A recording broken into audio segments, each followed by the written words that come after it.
Welcome to the Desert Sanctuary with Karl and Laura Forehand. Often when we have doubts about religion or simply want to ask questions, it can feel like we are wandering out into the desert. We would like to invite you to join our sanctuary, the Desert Sanctuary. We've tried to pick guests that would resonate with and challenge us and our fellow seekers here in the desert. We believe that a key to the journey is to keep asking good questions, and we believe that all stories are sacred. Our hope is that you will find life and healing for your body and mind, and that you will be able to be where you are and be who you are. And now, here is our show. Hi, welcome to the Desert Sanctuary podcast. I'm Laura Forehand, and I'm here with Karl Forehand, and my squeaky chair that is weird because it sounds like somebody's talking, but it's really just my chair. That's a good trick. I guess. Make I your thought there chair might be talk. somebody in our house, but then I moved in my chair and it's just my chair.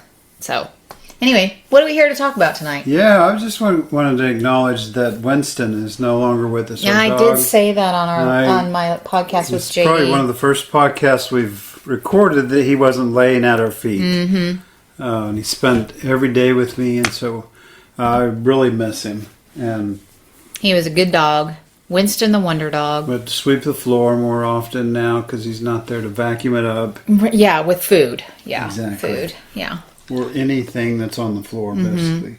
Yeah. He'll be missed for sure. For Yeah. sure. So what we got going on tonight? So welcome back to the Desert Sanctuary. We talked last week about how we despise the Southern Baptist Convention. We just wanted to go through everything that's in our head and kind of do a fresh look at all that. But tonight we're going to talk about the churches and ministries we were involved in and what some of our experiences were, because it'd probably be a shame to say they're all bad, right? But in all of them, Right. there was bad. Right. Right? Is that Yeah. accurate? That's accurate, I would say. Because, I would we say. had some success there, and we did some things we wanted to do. We met some nice people. We experienced some good friendships. Most of them didn't last after we left the church. Yeah, I Right. think, yeah. It's kind of like you left, and I don't know what people think. Maybe they think, we went down a slippery slope, or whatever. Or that we left with, some things, some churches we left because it was just toxic. And so, Right. So, yeah, and it's just like if you don't attend the church anymore, the church is pretty focused on that internal group and right. maintaining that, and everything else is other. And I wrote about They that don't have time with for the you. violence and everything, and then the negative of the church that says anything outside of us is bad, right? So it's the others, the world, it's the world outside our doorstep, all that. So when you leave, you're just not there every week, Right. and you're not interacting Out with of sight, them. out of mind. Yeah, and so you at least grow apart, probably somewhat of them angry because you left. And to be fair, when we were in ministry and people left, we probably more than likely didn't really stay in touch with them. So, Sure. That's probably our we're fault. definitely not just throwing stones. Yeah. What? I said it's all our fault, probably. Wow. At least in someone's mind, right? Exactly. In So- someone's mind it is. How did we get started? We were at First Southern Baptist Church in La Vista, Nebraska, right? Yep. I had transferred there for work, and was doing some contracting work with computers, and then got hired by a company called Logier that makes all the shelves for grocery stores and stuff like that. And so I went back to finish my bachelor's at a Christian college, and then started into my master's work. And we just kind of were there at 97th and Q, somewhere around there. I think that's 96th and Q. And so in Omaha, so we found a church that was within a mile of there that was like what I grew up with. Right. And I think we might have tried a couple of churches, but we ended up there, and that might have been a mistake. Well, it's you were of the mindset, and I didn't know any better, but you were of the mindset, I think, that, I've got to lead this family. That's my biblical responsibility. Mm-hmm. And so while we might have tried some Lutheran churches, and I know that our son went to a preschool at a Lutheran church for like 3 years, so it's not like we didn't try, but I think that, it was what you were familiar with and comfortable with. So, I obviously didn't argue about it. So that's where we landed. Yeah. So this church was we kind of liked the pastor and his wife, Pat and Pinto. Mm-hmm. But the church was really Southern Baptist. I mean, really, really Southern Baptist. They wanted Southern Baptist literature, no exceptions. They wanted all the old programs and so on that the Southern Baptists did with youth and so on. And they were very committed to that, and Pat was trying to get them to accept some new curriculum. And we had several couples that, we had a good Sunday school class, young adults, and the guy that worked at the hospital that kind of led that, and we had some good times with them. But it was, the core of this church was still that broken kind of, we're not, no, they didn't really work too hard to attract people or minister to people where they were and things like that. Right. They just wanted them to be really Southern Baptist, right? Mm-hmm. And the one down the street wasn't any better, so we couldn't transfer there. But we spent a fair amount of time there, and that's where I went back and got my bachelor's and decided I wanted to go into ministry. I think part of it was because of how dysfunctional that church was and how messed up it was. They were reaching the younger people and things like that. So in my mind, I could do some good. Right. I kind of fell in love. Went into fix-it mode, kind of. Yeah, with interpreting scripture and things like that. But there was a lot of damaging stuff that happened there. I was a deacon, a young deacon, as was my friend Jim, and you remember him. But it just kind of started us on my journey. That's where I was licensed, right? They licensed me, and did you have to have any credentials to get licensed, or did you just say? I mean, I know you were going to school, but yeah, it's licensing is usually when you finish school, and your home church. It's kind of your home church sending you out. Oh, okay. So your home church. So I met with pastor for a while, and he'd give me challenging things to think about and things like that, and he kind of nurtured me and let me lead a Bible study, and I think I preached once maybe. I was terrible at it back then. Oh, gosh. But I went to school. I went to my professor and asked him over lunch to teach me how to preach, and he did. And it worked pretty well. Yeah. Put that into practice, and then about 4 or 5 years after we got to Omaha, I was off to Stella, which is our next church. I just started preaching down there, and JD went with me, and just never left, really. That's kind of how it happened, right? Well, yeah, I think they kept calling you back Sunday after Sunday after Sunday. Yeah. So, and we were still living in Omaha at the time. Yeah, it's about 80 miles. Yeah, and so I didn't always go with you at the beginning because I had, like, our oldest daughter was maybe 2, and we had just had, no, she wasn't even 2 yet, and I was either pregnant or had just had our second daughter. Yeah, it was the summer of 1997, so it would have been a year after Lily, right? No, Lily was only 6 months when we 6 moved months. to Stella. Okay. So yeah, December to July. Like June, something like that. Absolutely. So tell me about Stella. What do you remember? So I don't remember a whole lot about First Southern. I was telling Carl before That's probably good. Well, before we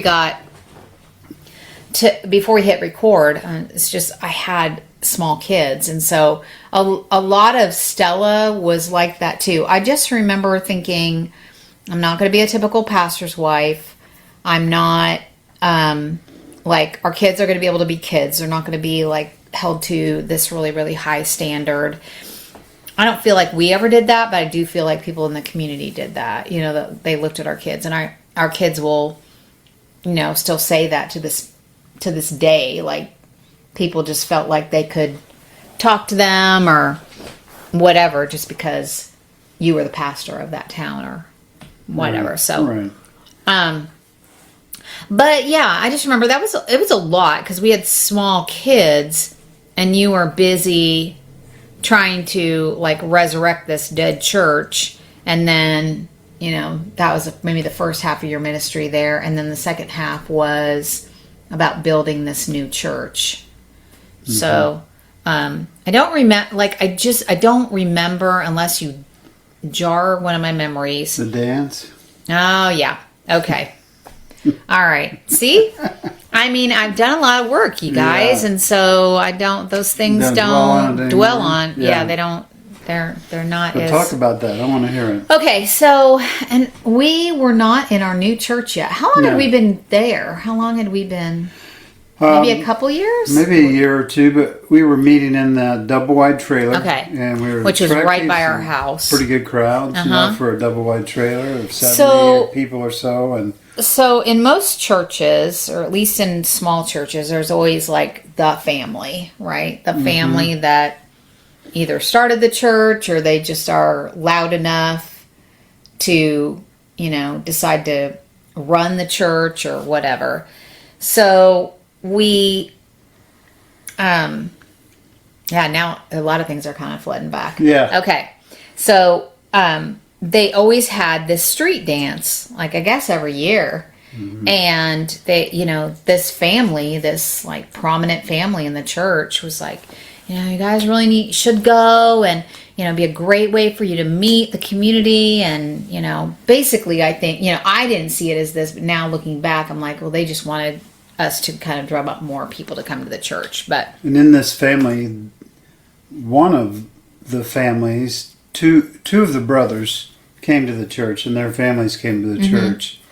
Another one of the brothers pastored across the border in Kansas, pretty close to us. Right. And the other one was the father was a retired pastor. Right. But still did some supply preaching or whatever, I think. Right. And his son convinced me to go to coffee with him every morning with this dad, and this dad was trying to influence me, right? So someone in the church, someone in the family said, you guys should go to the street dance and be with the people. And I thought, that's a good idea. I should go meet people in the community. Right.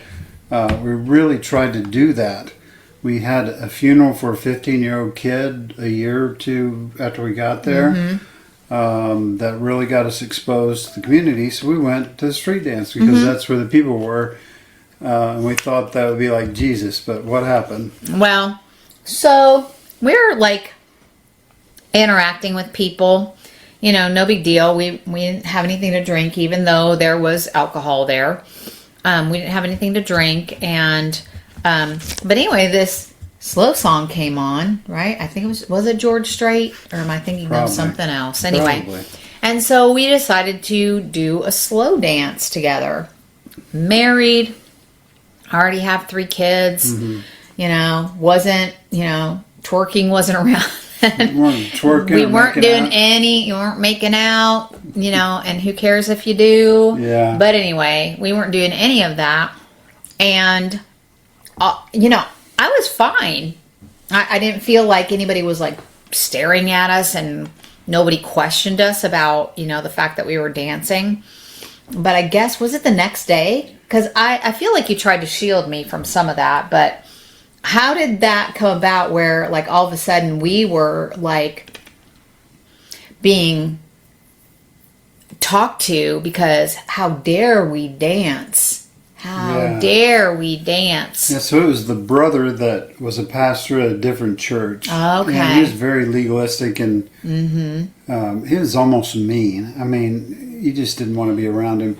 But he came storming into my office, which was in the basement of someone's house. Okay. We didn't even have an office for the church. It was under the guy that was 90 years old, and you remember them. so I had an office down there. He came storming in, and his girls had babysit for us. And Okay, right. And back then I used to chew snuff. Up until not too long ago, 10 years ago, 15 years ago. But so snuff is, for those that don't know, like smokeless tobacco. You stick it in your mouth or your lip or whatever. Anyway, go ahead. So his girls, number one, his girls had seen in our house a spit cup. Oh. And noticed See, this is all stuff I didn't know. He and his dad, they thought tobacco was, like killing somebody. They really hated it. And the other thing they hated was dancing. They thought, there's jokes then why about would you, Baptist churches and so on. But I'm like, dancing. but why would you invite us to a dance then, to a street dance, if you think dancing is like so satanic? I remember it as different people telling us to go. Some people in the church told us to go, but these guys on the outside, they were there, who were also family, and some of the people were there. Some of that family was there, probably keeping an eye on it, making sure nothing happens. But they were just convinced that nothing good happens at a dance, and it's just going to be, chaos and sin and whatever. And this guy was just ripping on me, and I said, "Well, I don't feel the need to apologize to you. If you don't want your daughters to babysit for us, that's okay." Yeah. But I don't think we ever backed down on any of that, and most people were glad we were there. But it's those core families. Right. I just remember feeling so much shame. Yeah. It did. So much Absolutely. shame. Because I couldn't understand, like, why would you invite us or want us to go to this dance? And then we're married, had been married at that point for, probably 10 years. We danced together as husband and wife. It's not like I was dancing with other men or you were dancing with other women. Then to just do, like, flip the script on us like that. Yeah. I just felt a lot of shame. The exact same people inviting us and condemning us, but it was, I think their ideas were, you could go maybe preach to the people that are there or something. You could convince them they need to come to church instead of go. I don't know. And like you said, that's quite a while ago. So but it was just those kind of things were gut punches. Yeah, it's like we're going along, we're doing good, we're raising money for this new building, and there's too many people in that double wide trailer. We're drawing people and so on, and doing good, and having a youth group even, and so on. And it just kind of punches in the gut. Right. Yeah. Those people would come back around. The same people, would come back at you about a different issue. One of the brothers told me, "Well, I don't have to give my money." And I said, "Well, listen, that's between you and God. So don't tell me whether you're going to give money or not. Right. You have to take that up with God." Yeah. And so that it was always them coming back with some kind of control issue based in fear. Not realizing how that hurt us because we had everything. We took a 60% pay cut to come there. You had to give up your job, and you would have anyhow probably because of the kids. But we're giving up everything to be there for them. Right. And then for a guy to come at me that's not even a member of the church. Here's the thing, and I think this is a common thread as we continue to talk about all the churches that we've pastored. It's not that it's the majority of the people, but the ones that do, the ones that are like the family, are like relentless in making things miserable for you. Yeah. Like however they can. So it feels like everybody's against you, even though they're not, which is kind of sad because then I have a hard time remembering the good things about it. And there were some good things. I mean, we did meet, there was a couple that lived behind us. And I really, Jack and Dolores, and I really, I liked them. And met my friend Jill there, and we were friends for a really, really long time. Mm-hmm. And so I still have a friend from there. yeah, too. I mean, well, yeah, so Rick and yeah. so like there, but it's interesting because when those voices and those powers that are, just get so loud, it just drowns out anything good. Yeah. And just like at the First Southern, before we got into ministry, it was those people that had started the church, and they're afraid, is what it boils down to. They're afraid that this project's not going to work. And they're afraid that, you're going to do something wrong, and it's going to hurt our reputation, and we're going to... And so you can understand that fear to some degree. But just not having any people skills, Right. coming at you, taking too hard of a stand on certain issues, and not just loving each other. I called that church the Church of the Eternal Brunch. They had great cooks there. They had some kind women there, but also, some of the most, that was the first view you had of women that are manipulated because the men are in control. We had an all-man board, and the women were very... If their husband was on the board, it almost like gave them a sense of power and and manipulation. And they would try to wield that. And I think people don't understand how, when they're so adamant about things like that, who they're hurting in the process, right? Well, I'm the middle child, and I have learned to recognize when I'm putting myself in the middle of things, when I don't need to be, like, I can't give an example right now, but I did feel very much like I was kind of in the middle, because they would say things to me, and again, this is a theme in all the churches.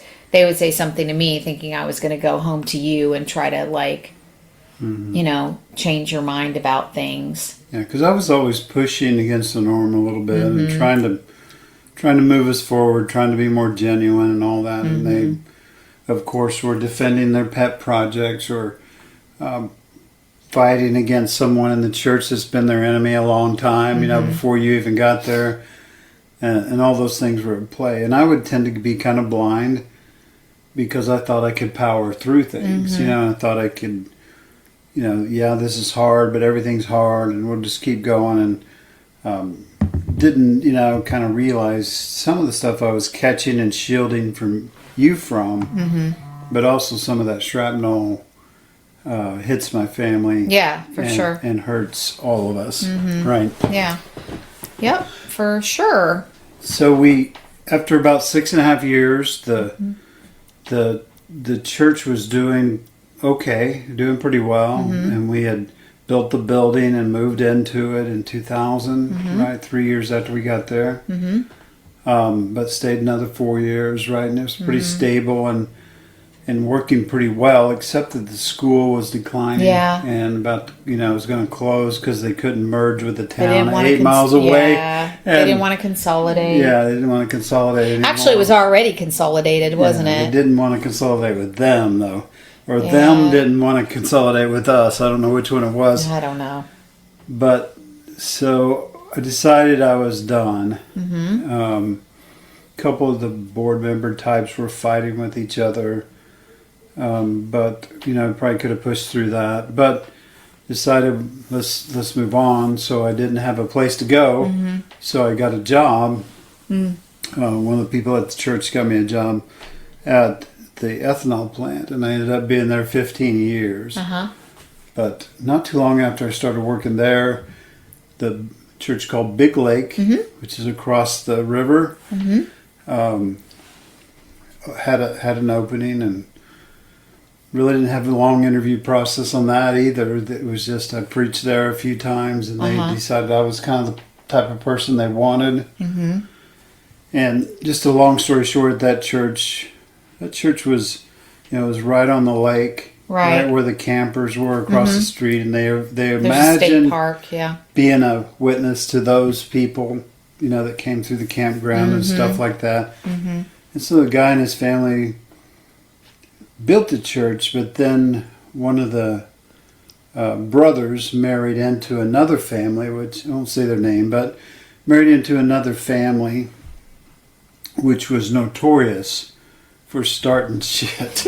I'm telling you, it's a common theme for every church. Yeah, they were notorious. I found out later, for causing problems. And just a few years ago from today, I saw they were on, at a school board meeting causing a big ruckus. And it's these 3 or 4 families that are loosely connected with that family that built the church. So one of the things that happened there was we had like 70 to 100 kids. Yeah, we had there a huge every youth Wednesday group. night. We bought 2 vans and went and started picking up kids, and we had the older youth lead. They would do the music and had some rock and roll guys. And JD was loosely involved with that. JD always did my sound from the second church on, and that was pretty successful. But then, what do you remember about that church that was negative? I know you remember some of that. I mean, there's always this honeymoon period, right? So I don't want to say like, as soon as I like darkened the doors of the church, things went south. That wasn't it at all. But after a couple years, I think it goes back to just a power struggle. There's these power struggles within churches. And again, didn't we have like an all male board there as well? Or I don't know how you ran the church. Was it a board? What was it? Yeah, it just had a real loose deacon board. Deacon board, okay. They were real kind of structured in the way they appointed. They did the committees every year to appoint, even though they were smaller. Yeah, it was an all-male board that didn't meet regularly. It was weird. But then also one of the wives called a meeting one time and didn't invite me, and that was towards the end when one of the families, their brother was retiring, and they wanted him to come pastor the church, basically. So when the way I see it, and I don't know if this is how it goes down or not, because and you'll know why in a minute, but I feel like these families start talking and start going, something needs to change, something, or we secretly want our brother to be the pastor, so we somehow have to get Karl out. And we're oblivious to this. But what happened to me was all of a sudden, all these, I use air quotes, prominent women in the church, the ones that were there before we even got there, like started giving me the silent treatment, excluded me from, like VBS or really anything. I remember saying, "Hey, I'll help teach you." No, we got it. Very passive aggressive. I even went up and I said, "Hey, have I done something to?" Because what does it say in the Bible? If somebody's done something to offend you, go up to them and ask them or whatever. So I thought I was doing the right thing, and they were just very stoic and again passive aggressive, and they're just like, "Nope." I mean, it was like that. It wasn't like, "No, heavens, no." Yeah. I'm sorry. I didn't realize I was acting like a bitch to you or whatever. But I mean, it was just like, "Nope." And then turn around and walk away. Yeah. And I could not for the life of me figure out what was up until I think they started, like you said,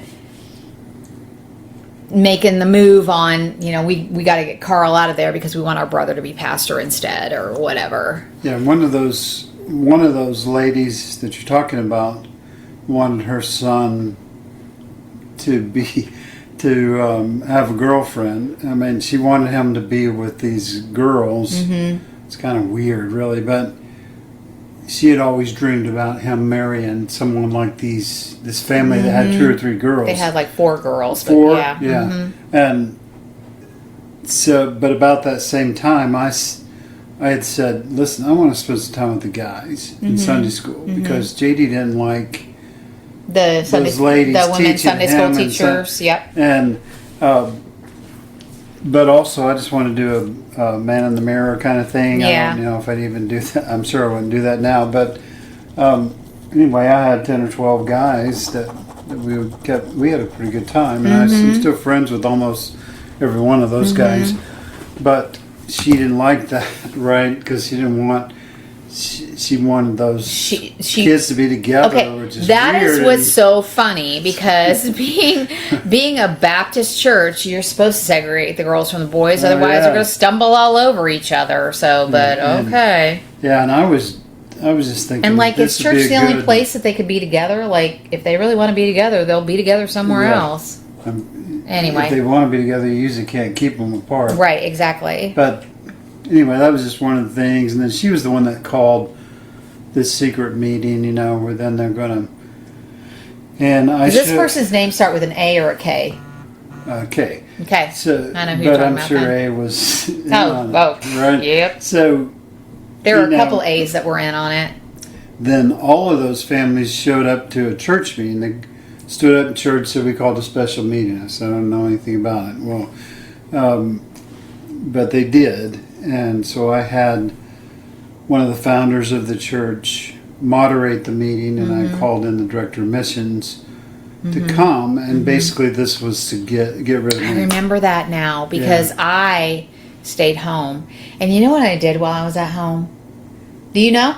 No. Oh, yeah. Cried? Okay. No, I didn't. I flippin' got my Bible and just started reading Bible passages. Oh my gosh. That's different. As if that was going to do anything to help. Yeah. But at that time in my life, I guess I thought it would.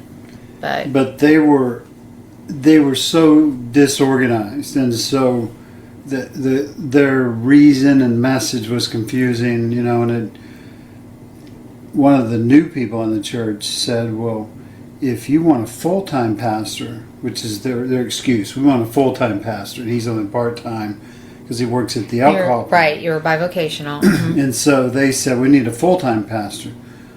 Well, he said, well, we need to vote first that we should have a full-time pastor. And then, we can talk about whether, who we want for that and form a search committee and all that kind of stuff. Their idea was to bring their brother in, which they just kept hiding that part. Right.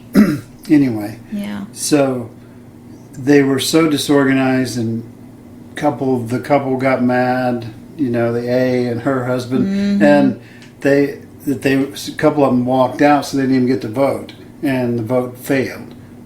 The vote didn't pass to have a full-time pastor. So at the end of the day, I'm still there, and I remember just weeping at the end of the meeting. That was so painful. Yeah. And this was just as you were talking. And I don't know if this happened before, but do you remember the couple that came over and sat in our backyard?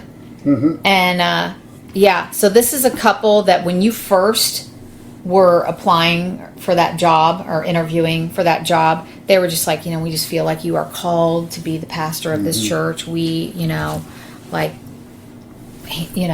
know, like had an outer body experience. We just really feel like you're called by God to be the pastor of this church. When they sat in our backyard, and this may have been before that meeting because I feel like they were trying to do things to get us out.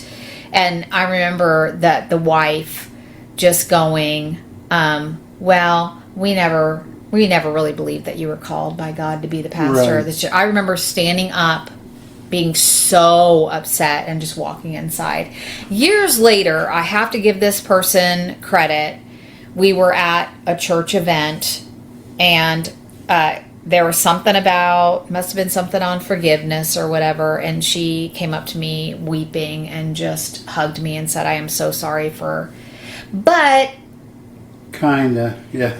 But so much of what they were, putting into motion then came to fruition And so, okay. Like, to me, if you're going to apologize to somebody, then you have to, like, make amends for that, make it right. And your brother's still pastoring there, as far as I know, or whatever. Yeah, not there, but he. Oh, that's right. See, I'm getting Stella and Big Lake mixed up. Sorry. So we stayed at Big Lake, and even the brother of that guy that was there that night telling me I might not be called to ministry. All of a sudden, the other brother met with me at McDonald's and said, you've done a great job. Isn't it time you kind of move on? And I heard, through the pastor at the Nazarene church nearby, which they're trying to recruit those members too, they went to him and kind of whispered in the pastor's ear, it's probably time to go, isn't it, for you? And stuff like that. So he was like looking for a new home kind of thing? No. Oh, sorry. No. The Nazarene church is where some of these people's father went. Right. Which was actually in Wasn't Craig. It was in Craig, okay. right? So. Oh, right. Okay. So they went to that church, and we talked to that pastor later on. And he said they're kind of whispering in his ear, it's about time for you to go, right? Because I think they were just trying to find a place for this old brother to have a church, and they were going to try to draw both these congregations together. Anyway, the whole project failed because they couldn't change the law, and we kind of stood with that church. Said the people that founded this will stick with them, and we stuck with them. The other people left, and they started their own church. It's called River of Hope now. I'm not even sure. I'm not even sure they. There. Yeah, I was going to say I'm not even and sure most any of them are still not there either. Right. I don't think. But anyway, it was all subversive, and they'd all talked, and we had no idea what was coming. But we withstood it, and we stayed for a year or two through another flood. Yeah. And then we finally left. But there were, in that church, it was just a lot of that. Really, they tried to keep the brothers on the board and stuff like that to keep control. And they really wanted contemporary music, and the founders of the church wanted old time music, and so, right. We didn't fight that battle. We just included both of those things and so on. But just the way they played with people's lives, really. Right. To try to get things to go their way. Right. And it was all in the name of whatever they believed doctrinally. But I feel like that's the similarity between Big Lake and Stella is the fact that, this family, wanted one of their own to take over the church. Yeah. And, my personal opinion, and this is from his nephew, from other people in his family, and from people around the community, he turns out to be kind of unstable. Yeah. And, they get the church built over there that they couldn't take over ours. And they honestly couldn't take that one over, and I'm pretty sure that's why so many of them moved on somewhere else. Because take which one over? The River of Hope. No, well, yeah, I mean they started it, and there was quite a few people, and I'm sure, they couldn't all agree or couldn't control it. It's just like that vote they took at Big Lake. I think you're right about that. That. They were just vitriolic. We're gonna, we got to change it to what's right in our minds, and we're not going to take no for an answer. We don't care who gets, and we don't care who gets hurt. Kind of bodies on the bus, really, kind of thing. Yep. It's just a Mark Driscoll kind of way of thinking. 100%. We're doing the right thing, so we don't care who we run over. That's in the right. process. That's pretty much it. So I remember leaving that church. Like I said, there have been a couple of floods, and JD talks about how we helped during the floods, and it was a lot of, our family and a few people. But I also remember those boys from the youth group. I mean, they would go and clean out do some really, really hard stuff, Yeah. getting people's walls scrubbed and So all the they dirt really and caught stuff. that. And also the kids were leading on Wednesday nights with the other kids. It was a good experience. All those kids from that church, at least, the ones over in Missouri, I don't know about the Fall City kids, but most of the kids from that church are still my friends on Facebook. None of the parents are. But all those kids are still my friends. Some of them are agnostic, some are atheists, some are still Christians. But mostly...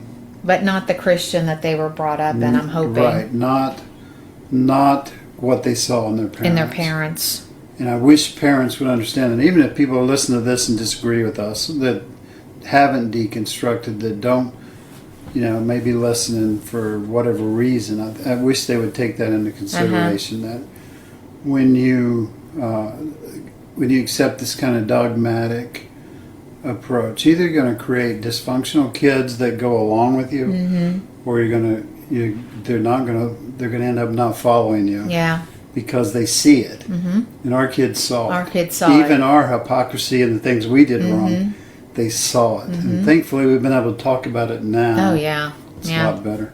But I remember leaving that church. We're going to pause a second, which probably doesn't matter to the listeners. But we left that church. I remember being so exhausted, and I was working another job and saying, I don't know if I'll ever go into ministry again. And that's kind of how we left that.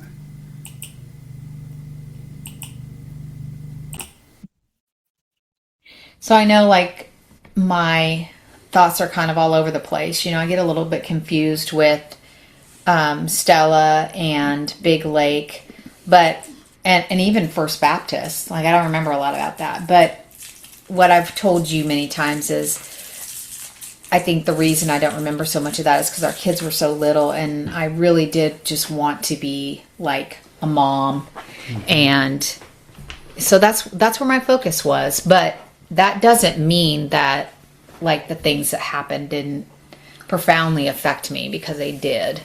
I just can't remember all the details. I get them. They kind of. I think because there's similarities that have happened at all the churches anyway.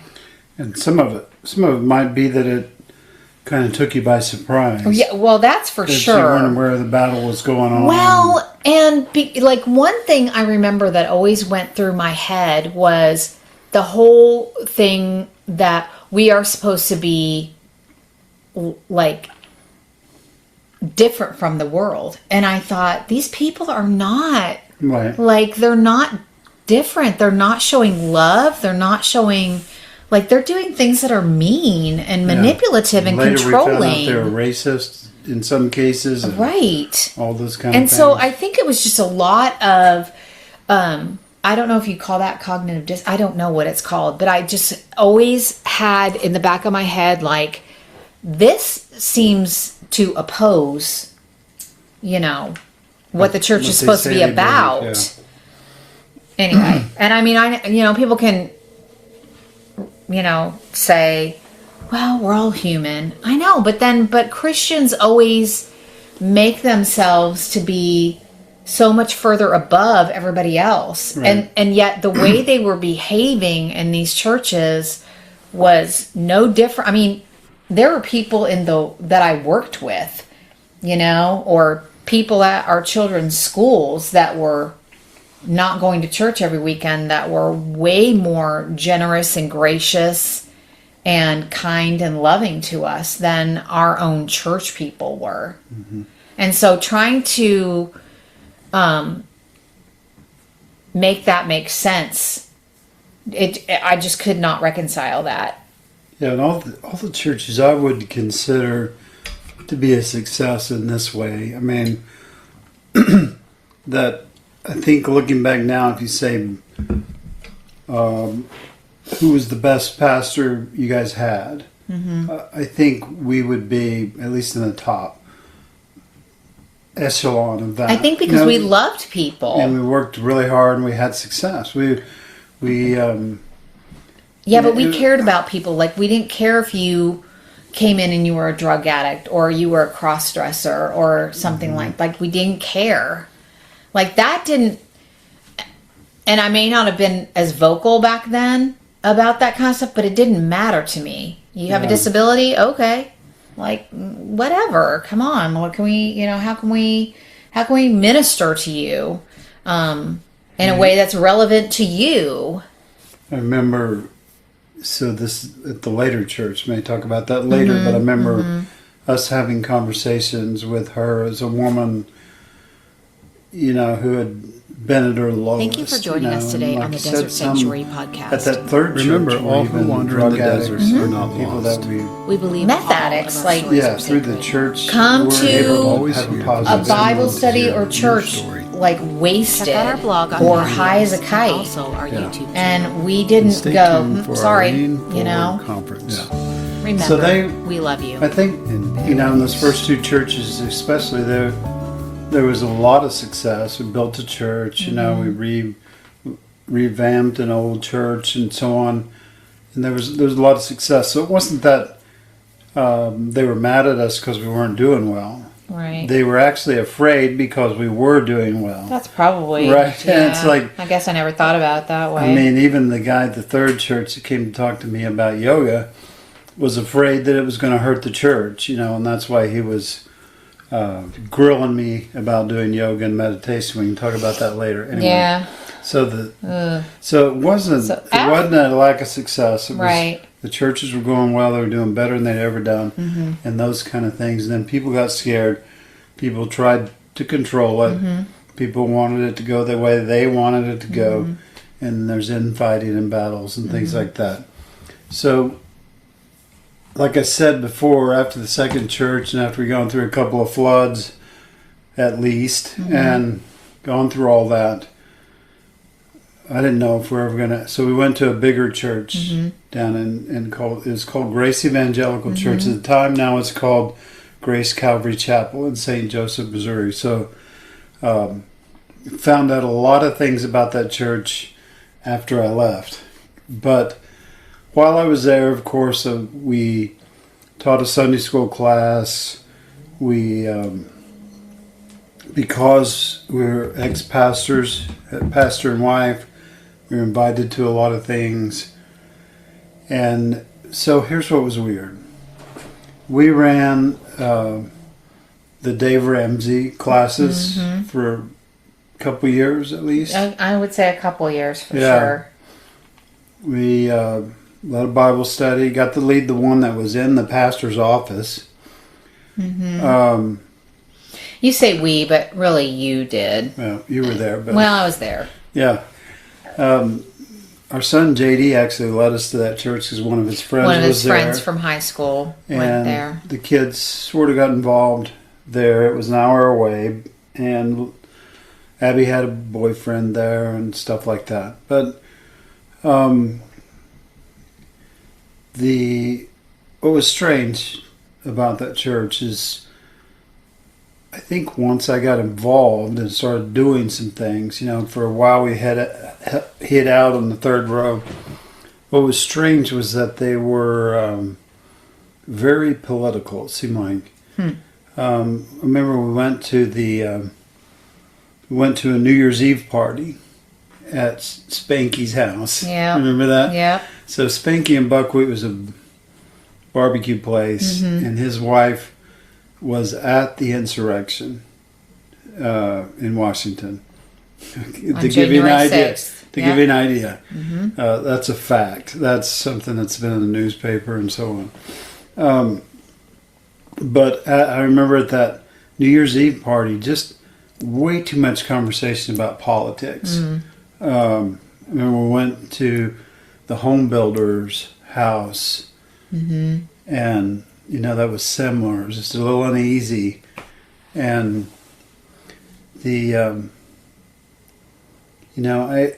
I wouldn't say that really had a lot of bad experiences there.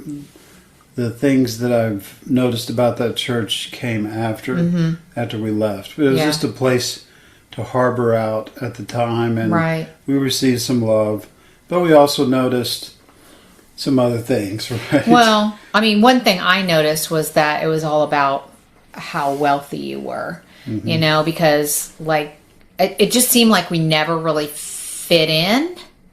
I think, you know, the pastor and his wife would talk to us and things like that, but then they decided to do these G3 groups, and it was like It's all based on your station in life. That's right. Yeah.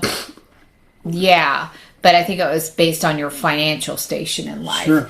Because somebody that I know that I worked at a school district with who was very well off, she and her husband were very well off. They started going to church there after us, and they got put in to the more wealthier G3 group. So Right. they all, like, they went She to was on in charge vacations. she got put in and- charge of women's ministry pretty soon after that. Yeah. Yeah, so to me it was, you know, how much money you make. Weren't a lot of people of color there at all. Like, I don't remember seeing very many people of color there at all Now, they at would that time. go- Now it might be different. They But, would go and mow lawns for people in disadvantaged Mm-hmm. neighborhoods, but they didn't seem to be a lot of diversity there Mm-hmm. for sure. So since then, we've discovered that a company here in Missouri called Herzog, Mm-hmm. who does repaving of streets and things like that, gives a lot of money to that church. We did find out that the new pastor, the old pastor went to be a board member, kind of fake president kind of thing at the Herzog Foundation, which is their charitable foundation, right. which mainly tries to set up private Christian schools and also works on legislation to defund public schools. So, Which is Yeah. interesting to me, like, especially if the person that I knew that I was just talking about has Oh, a yeah. lot of money. If and she probably she was in doesn't know public that. school Yeah. for many, many years, so if she's still I friends with did them, send her that's an interesting. email about that, but she didn't respond. So she's probably ignoring that. Yeah, That's not. yeah. That can't be true. That's probably not true. Well, or you don't want it to be true. Or she may have moved on. Who knows? Yeah. But anyway, their pastor, very publicly stood up and said, "This is who you should vote for on the school board." That person he said you should vote for broke the law, and now Herzog's lawyers are fighting for her to stay on the school board, even though Herzog wants to do private Christian schools. So why do you need people Why do you on the care? school board? Yeah. Well, we want to defund the school board. That's Right. why.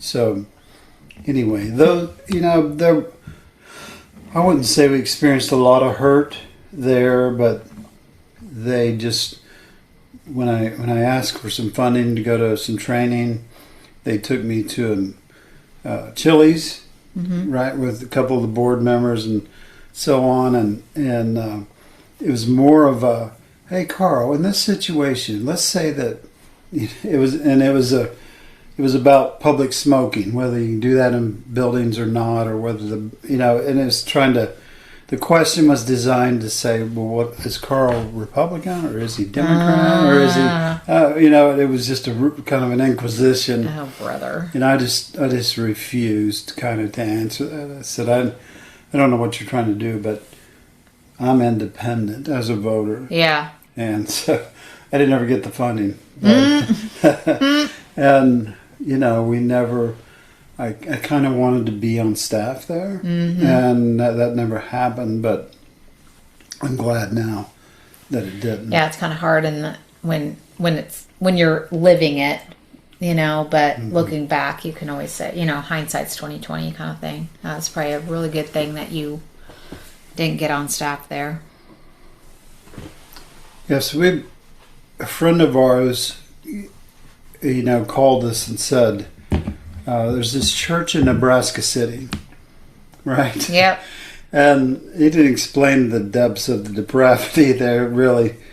It was they were about to close their doors. What, they have like 9 people in the congregation, something Probably, like that? but they couldn't afford postage Yep. stamps.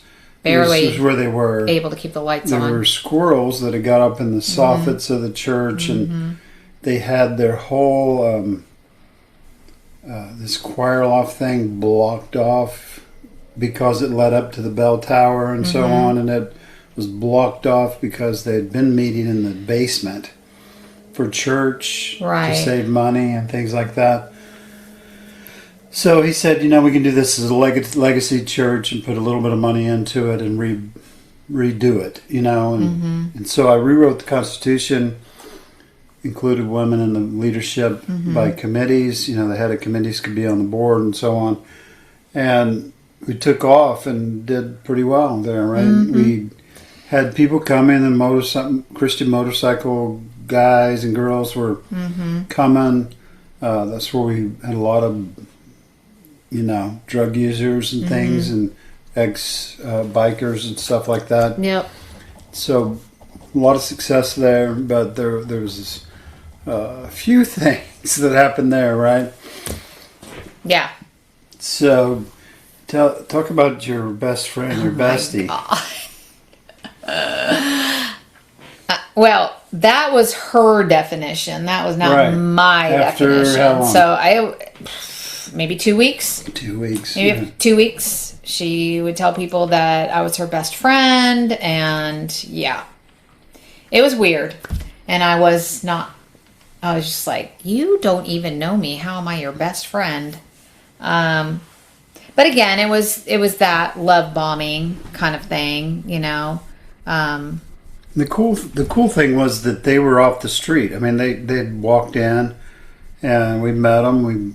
We reached out to them. We went to 4th of July with them, and so on, and really connected with them. I especially did with the husband, but the wife was kind of controlling, right? And maybe, and I don't mean this in any way, shape, or form in a disrespectful light, but she probably had some mental health issues. Yeah, is I'm my sure. guess. So that was, the big thing that happened the first time was that she was getting out of her car and getting out kind of slowly, and I sent her a text message and said, "What's going on? You're moving a little slow." And she just freaked out and told everybody in the church that I said she was fat. And so, and I tried to call her. I tried to get a hold of her, and just nothing would work after she had been upset by that, and fired the whole church up about that, and so on. So I think she had talked to every woman No, I'm sure. in the church pretty soon. And so that was the first major uproar there, right? So we had...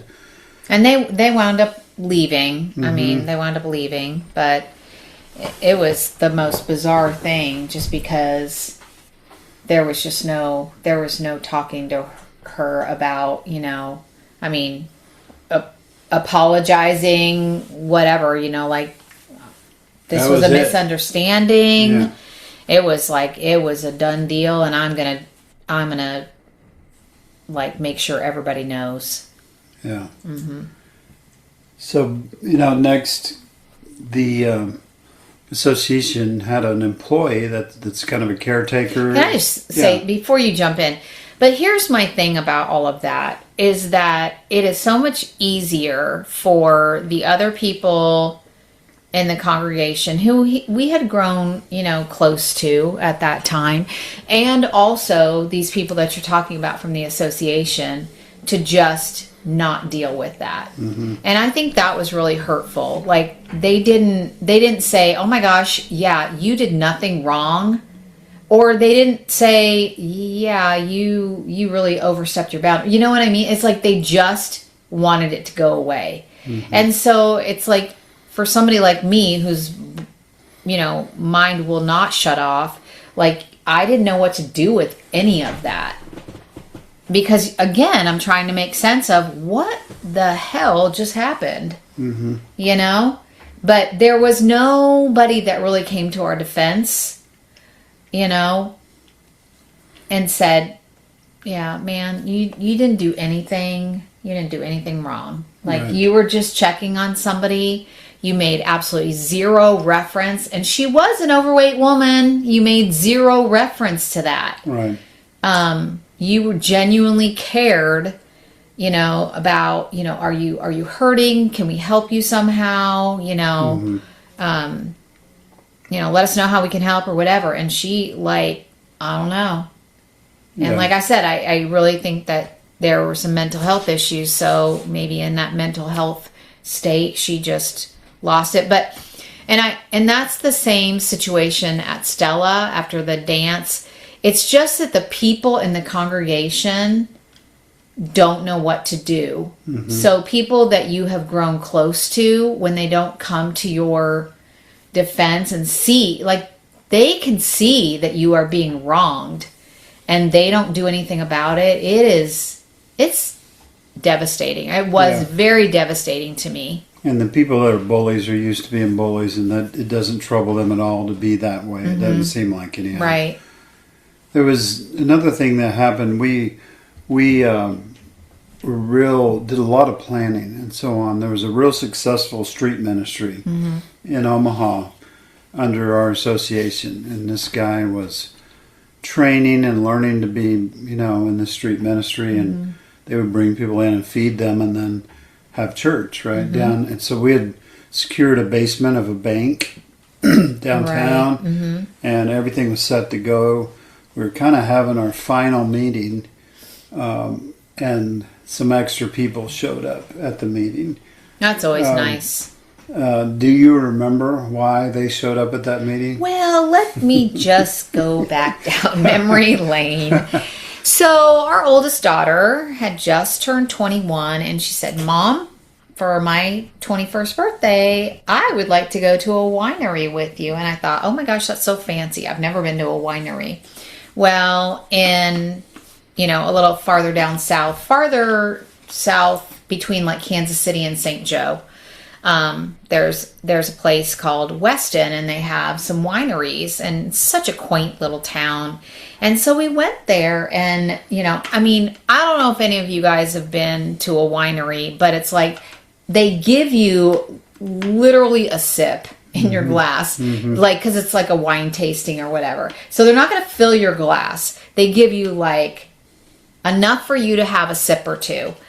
And so we were sitting there, and we had our, little sips of wine, and we were eating some crackers, and just, we felt fancy. And I was just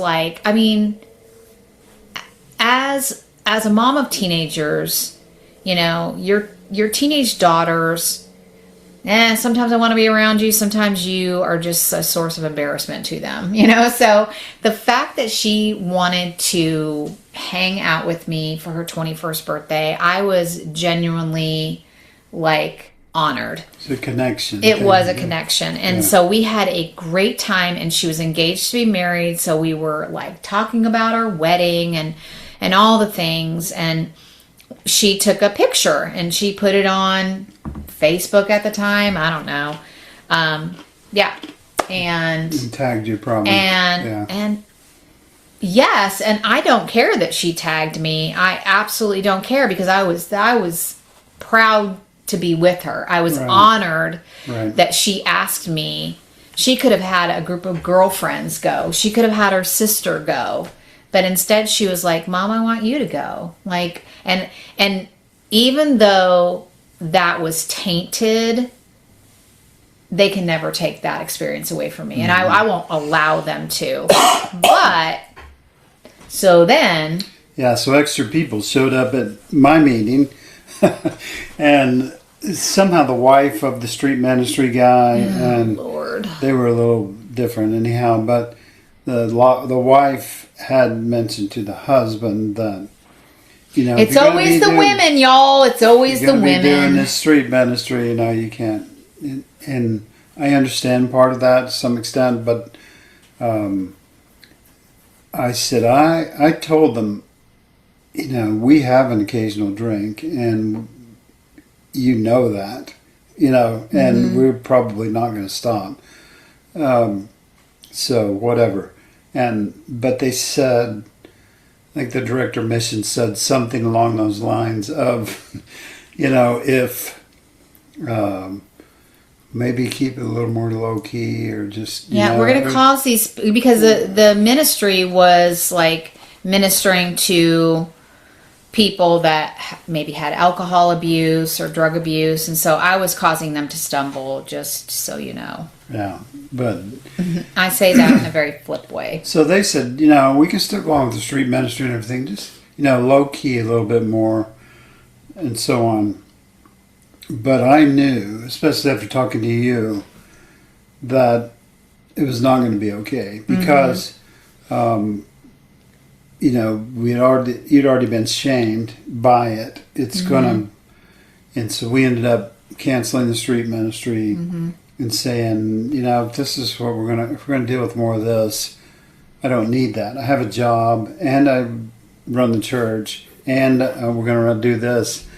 And I said, we're just not gonna do it. Yeah. And so that stopped, and then we were still having success at the church. Some of the bikers were in and out, and I think one of them wanted to lead music and something, but no major struggles, except that we still had this pastor there, ex-pastor, who had failed at starting a church and was a pretty good helper at the church. Very legalistic. But I know the guy that he had been trained by. And the guy that he had been trained by was ex-military and real hard-nosed, kind of, He was very legalistic, too. He was very legalistic. And so, this guy just, I asked him, I said, hey, there's a book you might want to read. He said, I don't read books except the Bible, and it was just more of that. And he wanted to put some chairs up that he got for free up in the loft that we opened up, and he called me and said, well, I got these chairs and blah blah blah. I said, well, I don't know, let's talk about it. He said, well, I'm just calling it as a courtesy because we're putting them up there right now. Okay. And that was, those are the kind of things you kind of brush over and go, okay. But maybe, give me a little more warning next time when we think about it. But eventually, when we were kind of starting our deconstruction there. And so I think after every church, I probably just, it didn't make sense to me anymore. And I was physically there, but definitely mentally, emotionally, I was on my way out for sure. And Nebraska City, I was definitely mentally out.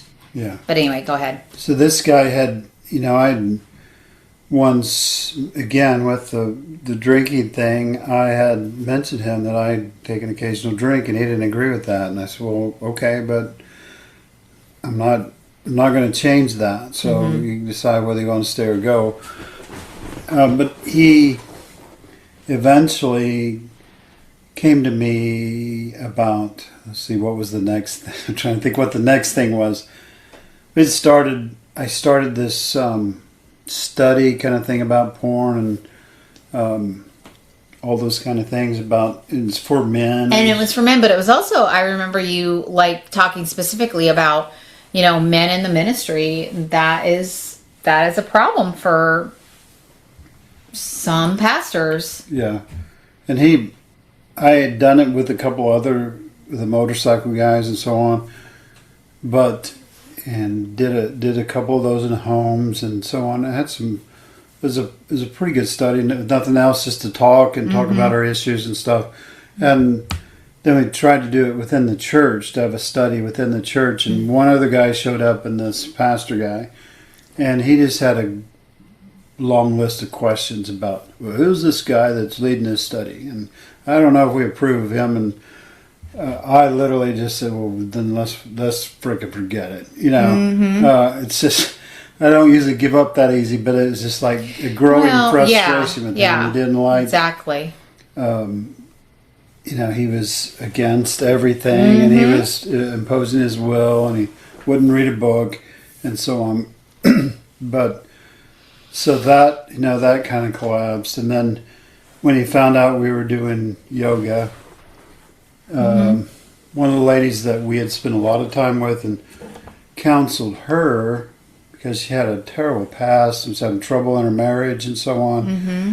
We had been with her a lot, and she, they, I don't know who all was involved, but several ladies in the church, and they had researched and found out that Moeller from the Southern Baptist Convention had printed an article once about yoga, even though he didn't know anything about yoga. Right. And figured it just led to New Age stuff and blah, blah, blah. Letting the devil in. So anyway, he took me out to dinner to kind of warn me about that. And I said, I'm getting about tired of all this stuff, and really it's you. And he said, oh, no, don't get excited. I said, well, I am. It's kind of Don't get defensive, even though I'm like telling you everything you're doing is wrong. Okay. It's kind of like I am. I said, all I get is negative. Yep. It's, and so on. And again, where was the association? Where were those people?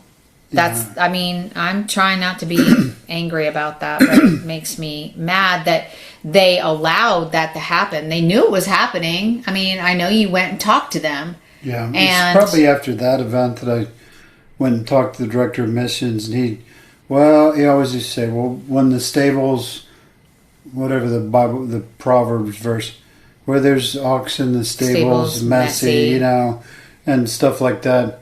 And he would just excuse it away. And of course, that was his employee, right? He did the caretaker thing for the association. Mm-hmm. But he just kind of brushed it off and, whatever.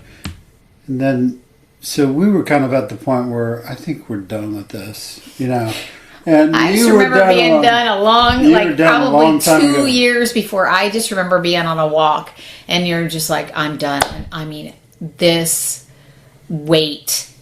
Like, I was just like, finally. Yeah. Finally. But the last thing I decided to do was do Experiencing God. I thought the Experiencing God Bible study is real famous in Southern Baptist circles and so on. And I remember doing the first or second night. First was probably an introduction. The second night, we did it, and the ex-pastor guy was there, his wife, and several other couples, right? And went pretty well. But at the end of the meeting, he just pulled me aside in the basement where everybody was trying to get out and leave in.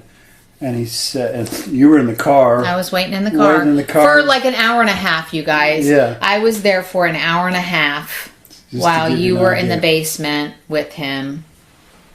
And he just started in on, well, I have a question. He's questioning every Bible verse, every thought that was expressed in there. And I said, are you kidding me? I said, this Bible study that's helped so many people, that's a Southern Baptist favorite, that, you should be all for. Right. You spent the whole time in there not trying to determine whether you could benefit from it or how it could help you or what the lesson was. Or how maybe you could help other people with what we're talking about. You spent the whole time questioning this and questioning that and wondering whether Blackaby, a famous Southern Baptist, can be trusted, and so on. I said, I'm so tired of this. And I said, I think I'm done. And I think I'm out of here. And he was, of course, backpedals. Of course. And that's kind of where I went back and forth. And I said, but and then I pointed back to all the other times when he had done that. And people were in there trying to sneak out, by us. And I didn't care. That was where it's like the point of no return. I just don't care anymore. And I remember the association saying, well, if we got rid of him, if we took him out, would you stay? And I said, I don't think so. The damage has been done because there's been too many years where you haven't like had our back. Yeah. So like we're tired. When the director of missions came, I think they call him something else at that association. But he really didn't say anything. He didn't try to talk to those other people, And I know the last director of missions kind of did, but they just don't step in any meaningful way. Nope. to have your back. They don't actually have your back. Nope. It's just, we're going to let you fight it out. And if you know, I think they did at one time offer like a class to help settle differences, but that's really not the issue. It's not a communication issue. It's an intent. It's a, you know, it needs to be where those ones, I mean, if you're going to stay with religion, if you're going to do religion, it almost needs to be like those people need to be called out. They need to be put on restriction. You know, they don't need to be holding offices or anything until they can behave better. And that's really what needs to happen. But you can't ever get, because it's a volunteer organization, right? So nobody has to be there. Right. And so there's all kinds of issues like that come out. And we're in no way saying that, like, well, pastors and pastors' wives are immune to everything and whatever they say goes. But that's not ever how we went into any of these churches. We were like, how can we be a community that helps, you know, each other, that loves each other, that, you know, lifts each other up. And we would just, you know, get attacked, and all of them. Yeah, and we went in open-hearted. We weren't trying to control. When I pushed for things that I thought would be better, I went through the committees. I went through, you know, the long processes of working through that and see if we can ever compromise and all that. But it's just when people want to control, you know, in a volunteer organization type of thing, it's real easy to hurt other people because you want to get your way. You want things to go the way you want them to go. And so, you know, I didn't necessarily have a problem that the guy was controlling, but he was mean. Yeah. You know, and well, it's kind of goes back to Big Lake, where, you know, well, we never really thought you were called to ministry. No. You know, it's just like, it's just the more they don't get their way, the meaner they get. They just resort to, and that's what I'm saying. Like, aren't Christians supposed to be different? Aren't we supposed to figure out how to work things out, and, you know, with love and respect for one another? And you know, when push came to shove, I just didn't see it. So you want to tell the closet story, or the closet you want story? Me to? I guess you can tell it, because I'm not sure. I'm sure when you tell it, it will, like. So down in the basement at that church, it was an old church. You know, we'd fixed some things up and made it more usable and so on. In the basement was just a tiny, narrow bathroom. And so we were talking about plans to, you know, take that flexible piping and get another bathroom over there. But we'd take part of the closet, which is a big old closet downstairs where they had junk stored, you know, like all churches do. But Kenny Loggins' Jesus pictures. Yeah, stuff like White that. Jesus. Stuff like that. But when we started talking about doing that, one of the older ladies in the church that couldn't hear but was determined to sit on the back row of the church and had a lot of interesting conversations, but she said, if you touch that closet, I'll get my gun and bring it to church. God's love. God's love. Like, really? That's, you know, that's the hill we're going to die on, is that we cut some space off of your, you know, maybe to put a girl's bathroom down there that, you know, could be more, you know, could help. Well, and I mean, that's the thing. I mean, that's what you learned early on, was like, you know, restrooms and parking and those kind of aesthetic things are like what help a church be successful. You've got to, you know, have potties, preschools, there you go. Something else. Parking. I think it was parking. Yeah, parking, preschools, and potties. Yeah. And so, yeah, we were just trying to, you know, get some adequate bathrooms down in the basement, because we would have, you know, good dinners and things down there, and starting to function like a, you know, a functioning church and so on. But boy, it was just, one of the things that people would say, I don't know why so many more people are coming. And they were just confused about that for a while. And then they started to dig their heels in. Like, now I'm going to change, using the carpet. Mm-hmm. They didn't want to remove the banister across the front of the stage that wasn't even for that stage. It was from somewhere else. It didn't fit. It was hanging off the stage. And things like that. So you just, it's, here's my thing. If we're going to do church, I don't think it's necessary in the 21st century. Mm-hmm. But if people are going to do church, go ahead and do it. But if you're going to do it, we got to be better about it. It's going to be more time to talk and listen and do those kind of things. Ask questions. And we got to figure out a different, if you're going to do it, figure out a different way where it's not just power struggles, or it's not just one group of people controlling everything, and that's what usually happens. Pastor gets his staff, and they pretty much run everything. There's no discussion, there's no input, and in some cases, the Southern Baptists just exclude the women from the conversation altogether. They can't be pastors or preachers or anything that has authority over a man, that make a decision that would affect a man or teach a man. So we've people say, and how I react to this. Maybe I ask you how you react to it. They say, well, I'm sorry you guys were hurt. And either they say it doesn't happen to our church, or they say, I just, I'm sorry you're bitter about what happened to you. How do you respond to that? People might already know how I respond. Well, first of all, I have come to realize that whatever I feel is valid. So if I'm bitter, I can fucking be bitter. And I have every right to be bitter.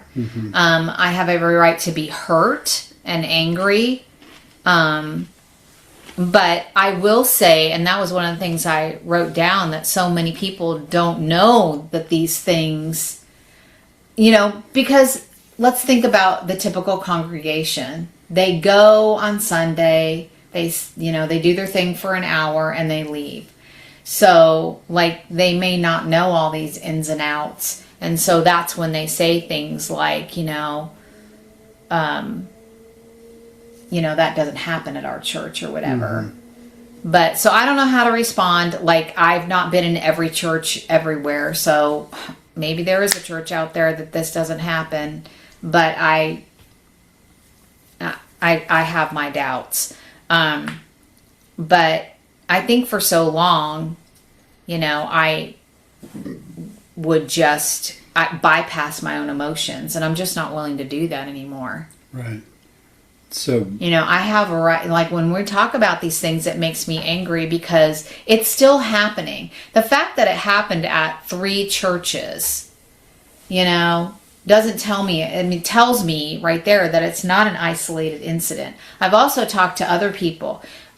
I wish more pastors' wives or women that have been harmed in the church, we've talked to some abuse survivors, but I'm just talking about what we're talking about here, who have been hurt by, either whole groups of people ignoring them or trying to force them out of the church or whatever. I don't know why I can't get more women to talk about that on the podcast. And I want to honor that, but it's a very lonely feeling, and you do feel, for the longest time I thought I'm the common denominator. It must be something with me. I'm not going to believe that anymore. I will take responsibility for anything that I have done. But my big thing, and this, and I've said it on this podcast before, is my intention was to never destroy your ministry. So I would stay silent. I was I can't be the one to bring his ministry down. And it really wasn't me that did. It was the other people. It was the people that wanted power and control, or that just stood by association and did nothing. Yeah, and I would say now that we spent like over a decade listening to survivor stories, hearing stories from people that have deconstructed their faith, and people have been in. I would say, let's say your church has 1,500 people.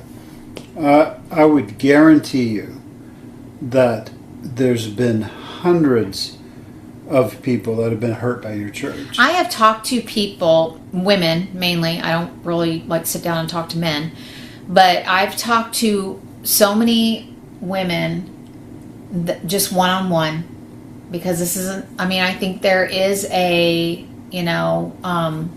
shame around it, and who have shared similar things that have happened to them at their church, and it's not any of the 3 churches that we've been to. Yeah. And I would say either so you got people, that's why you always have to recruit, because people are walking out the back door, and most times they don't say anything. They just leave. They just don't want to be there anymore. Because it's painful. They don't want to fight the battles, they want to have their needs go unaddressed. Well, I could let the pastor know about this, and I could share my deepest thoughts about it, but I got to wait 3 weeks to meet with him. And then he's probably just going to bypass. He'll bypass it or farm it off onto somebody. So most times, and that happened in our churches, it's happened in every one we've been to since, and all those things, that people generally just leave, and they don't come back, and they don't say why. But you've probably got just as many people that stayed and just complied, and just, well, this is good as it's going to get. Yeah, he's an asshole, but I can't do anything about it. So, I get this out of church. I benefit from this in this way. It gives me an endorphin. What am I looking for? The word. I get a boost, a dopamine rush, dopamine hit when I come to church. That's good enough. Or they move on to another church. And it could be the overwhelmed parent or overwhelmed mom who's like, I got a place for my kids to go. Yeah, they get free babysitting. They can go. Yeah, I mean, and I am not trying to shame anybody, because there's a lot of women who are just trying to go it alone. They are maxed out, and so I get it. But I would also say, be careful what your children are being indoctrinated with. Yeah. And there's probably just as many frustrated pastors like we were. Like I was. I always say we were. I was frustrated. You were my wife. Yeah, I was frustrated. Well, I was frustrated because it affected me, but I also saw how it affected you. Yeah. And I really didn't want it to affect our children. Yeah, and it did affect our children. Thankfully, they made good decisions afterwards. I would say, in general, we've talked about it a lot. This is a system that was developed, it originated with Constantine, and that's 1,700 years ago. And we haven't really changed much other than contemporary music and lighting and sound and things like that. We haven't changed much about how we do it. Someone stands up on a stage and projects down to you and gives you a concert that triggers you, and so on. And it is designed that way. It's designed and orchestrated. Yep. But in those congregations, they're depending on the size of your church, probably a large part of the population that's somewhat frustrated, that's not getting their needs met, that's not, church doesn't have time for their grief, and so on. So then the way we get things in situations like that, especially in volunteer organizations, is we get manipulative, we get tricky, we go around the side way and do something, or we're just mean, and whoever's the toughest gets their way. Whoever manipulates the situation enough gets their way. So yeah, people are hurt, and if you say, well, our church is not like that because it's perfect, maybe we're more inclusive or whatever. And the last 2 churches we went to were more progressive, were more inclusive. They were had a softer message, more Jesus-like than Old Testament, and so on, whatever. But what we noticed in those churches, and I don't have a lot of negative to say about those last two churches, the big one in St. Joe or the one here that went to after our third church in Nebraska City. But I would say there's still systemic problems, right? It's still the same method, right? It's still the same way they do church. And, about the only church I would, that I've heard explained to me is maybe the Episcopal Church. But even the Episcopal Church will have those processes and things that don't make any sense in the 21st century. Right. There's good preaching there. Well, you can get that on YouTube, right? It won't cost me any money, and I won't have to give them my volunteer labor, and so on. But you're asking people to be fully committed. Don't ask questions. Give us your money and give us your volunteer labor. And all that's a big commitment to not have any input into the way things go, and not have that they don't have time for my grief. Right. I can't really heal there. I've still got to go hire a therapist. Yep. To Which get we've better. done that. We've done that too. I've still, got to research mental health on my own because they don't address that. And even if they address that, they don't really have time, and so on. So those systemic problems mean people get hurt in church, routinely. And I don't feel like I'm going to back down from that anytime soon, because we've heard more stories than we can process, right? And they're consistent. The problems are consistent across different denominations, right? Across ethnicity and things like that as well. Yeah. So we appreciate you guys letting us share some of our personal things we experienced being a pastor and a pastor's wife. What would you suggest, like people that, because we have said, and we're not going to try to talk anybody into church or out of church, but if people are going to church, what would you like suggest? If you feel like, church is just something I feel like for maybe you get something out of it, or you just enjoy going. First of all, there's something about perspective there. So it's become clear to us that people need connection. We're hardwired for connection. So you need to make a connection somewhere with an individual person. And I can say for sure that when you make that connection with somebody, that solves a lot of your deepest needs. To have somebody you can talk to and that will listen to you and won't judge you and won't religiosity it, make it too spiritual and all those kind of things. Just listen to you without judgment and without advice and hear you, right? So we need that. Whether that's in church, usually in church we don't have time for that at all, because you sit and listen to somebody speak, and so on. Even in small groups, I remember at that last church that we attended, that we weren't pastor and wife, we got to sub in a group, and we led that group that was more about kind of getting to your issues and so on. And when people cried and people started really getting there, it made the associate pastor nervous, because he started soft pedaling and backing up, and it's just, they're not geared for that. But you need connection, right? Right. So maybe in your church you can find connection with a person or two, and I think that fulfills most of your needs, to be able to connect with just a few people that get you, that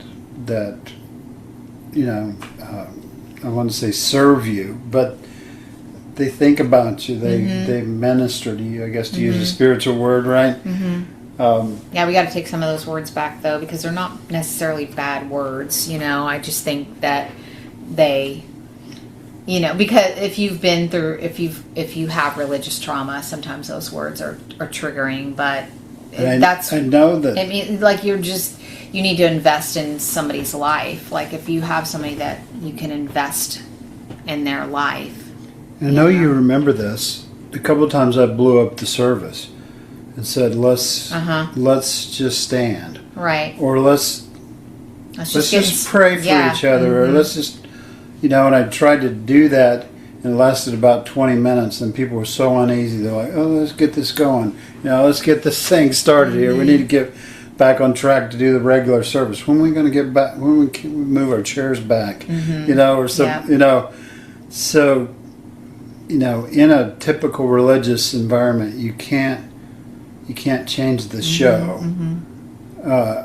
So I don't know how you're going to do it. People try to do it by starting home churches. We can eat meals together. We can talk. Nobody's necessarily leading. But then they get up to 50 people. Yeah. And you say, well, we got to have a building. We got to get this organized. You got to organize it. And it's a human nature thing, and I don't know how you're going to get around it. That it just then becomes an organization, and the organization always comes first before the people. And so then people get scared. Oh, I don't know what we're going to do. We need a better pastor. We need, all those things that just hinder true connection. True connection, right. Right? Yep. And I think humans are built that way. Whether you believe in you're created, whether you evolved, how we in the 21st century as people right now need each other. And we need each other in that way. I don't necessarily need the dopamine rush of a concert or someone speaking to me. I can get that other places, and I can get that from secular sources as well as spiritual sources. So I'd say connection. What do you think? I agree. What do we really need? I need a couple of good friends.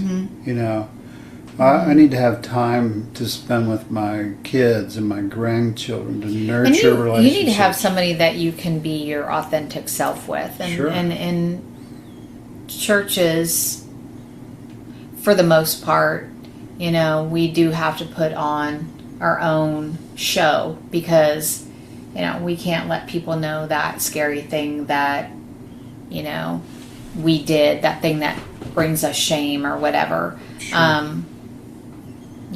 To be fair, we do that in our places of employment and other, but realize that job, that church, that community group, all those things are not necessarily meeting your deepest needs. And sometimes we need to go to a therapist. Sometimes we need to take some medicine. Sometimes we need to, in my case, I think some of my physical things in my heart and so on were contributing to, this mental, I don't know what to call it, right? Where, my heart's not functioning right. That's a physical thing that's going on that's affecting my mental state. And so I don't know that I've solved that altogether yet, but we just need some of those other things. It's not going to be in the big group where you solve the problem. Right. And sometimes it's not in the small group at church either, because again I don't know how there's some authentic challenges you can be there to be inauthentic. And I would also say that we need to find that person that's not going to try to fix us or feel the need to fix us. Because sometimes we just need to be there to listen to people. They don't need to be fixed. They just need someone that's going to listen and connect with them. Yeah, we don't have, I don't think we have any regrets about leaving religion. It's been 10 years now, and we've worked through mental health issues to some degree. We've worked on all those different things. We've read a lot more. We've studied. We've learned. We've experienced some things. We do volunteer work and some things like that now. And I would say we're happier. I would say we're more complete. Something like that. we didn't plunge into sin. I don't think. I don't know of anything I'm doing that's bad. In some ways, our life just slowed down. But I also don't think we have those unwritten rules or even written rules about like who we can love and who we can, be in community with and things like that we did when we were in religion. Yeah. It's not. We don't spend most of our time with people we agree with on every issue, that look like us, that smell like us, that, we spend time with diverse people. We're more accepting of people. And whatever you consider sin, I think we're better people. I agree. I would agree. I'm still mad about the Southern Baptist Convention, and telling me not to stop being mad is not going to keep me from being mad until you guys do something about it. Yeah. Yep. And I've reserved I've found out that I might be autistic to some degree. I'm looking forward to exploring that with one of our guests on the podcast recently. But I also realized that I'm, part of the problem I had in church was people would say something that wasn't true. And, whatever it is about my, being on the spectrum or whatever, or just the way I am, or that I was raised by my mom or whatever, I just say, that's not totally true, and I don't buy that. And I do that now with my cardiac rehab person. When she says something about nutrition, I said, well, that's not totally true, And that may seem like I'm being difficult or I'm trying to cause problems, but to me it's being authentic. It's being who I am. And something I really couldn't do, I really had to throttle that back in religion. So I feel like that's got a lot of ground to explore there. Yeah. So it's not like anything I figured out. Anything else you didn't get to say? I don't think so. I don't think so. Well, we appreciate you for listening in. It's got to be pretty long, but if you made it through this, then we thank you for listening in and hope you broke it up into 2 sessions and rested in between or whatever. But thanks for tuning in. And remember, as always, to be where you are, be who you are, and be at peace. Thank you for joining us today on the Desert Sanctuary podcast. Remember, all who wander in the desert are not lost. We believe all of our stories are sacred.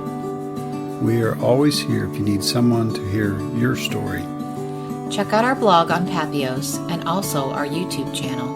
And stay tuned for our Leaning Forward conference. Remember, we love you. And be at peace.